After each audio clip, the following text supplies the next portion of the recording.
Today we are joined by Emily Cervino, CEP. She's the head of Industry Relationships and Thought Leadership, Fidelity Stock Plan Services. And Emily is a frequent speaker at equity compensation events and a past president of the Silicone Valley Chapter of the NASPP and a member of NASPP and GEO and NCEO as well. So welcome, Emily, and thanks for coming to our Learn from the Leaders series today, and we're really pleased to have you. We're going to talk a little bit about the ABCs of equity award choice plans. So maybe we should start with, you've called this the ABCs of equity award choice. So what is the A all about? Let's start at the beginning. All right. Well, thank you, Fez, and thanks so much for having me today. I'm really pleased to be here and share some of my thoughts around equity award choice plans. And before we really get into the A, I do want to spend just a moment thinking about choice. And to be honest, I always ask people, who doesn't love a choice? You know, would you go to a restaurant that only served one menu item? The last time you went to a store, did they only have one pair of pants or one pair of shoes? You know, we love choice. We love our ability to select items that work for us. Now, historically, most plan sponsors have not necessarily embraced choice with respect to equity award plans. So today, what we're talking about is the idea of giving employees a choice in the composition of their equity or their long-term incentives. So I've broken this into three areas, as you mentioned. We're going to start with A. I like to think of these as ABCs. I think that's an easy way to progress through. And when I think about the A, this is really the first step of understanding equity award choices. And this is all about awareness, to really, ground yourselves in the basics of not only what an equity award choice is, but, who else is doing it and who gets to make a choice. So first of all, let's talk about the what.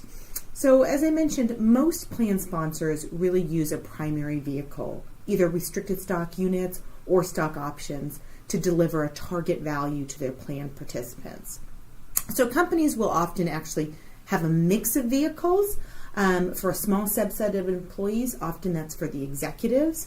But really the majority of their equity plans, the majority of the value that they deliver is delivered through a single vehicle, either stock options or restricted stock. So this idea of an equity award choice plan pivots off of what I would call sort of the standard path that most plan sponsors are on. And this is an arrangement where participants or a subset of participants are allowed to really select the composition of their equity awards. So usually the selection is all stock options, all restricted stock, or it could be a mix of the two.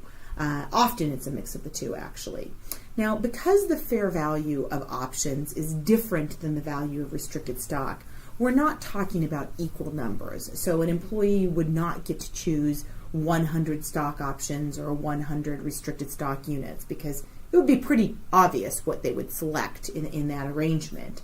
So usually companies are using a Black-Scholes estimate to value the stock options and creating a ratio. So if the Black-Scholes value of a stock option is approximately a third of the value of a restricted stock unit, then the ratio would be something like 3,000 stock options or 1,000 restricted stock units.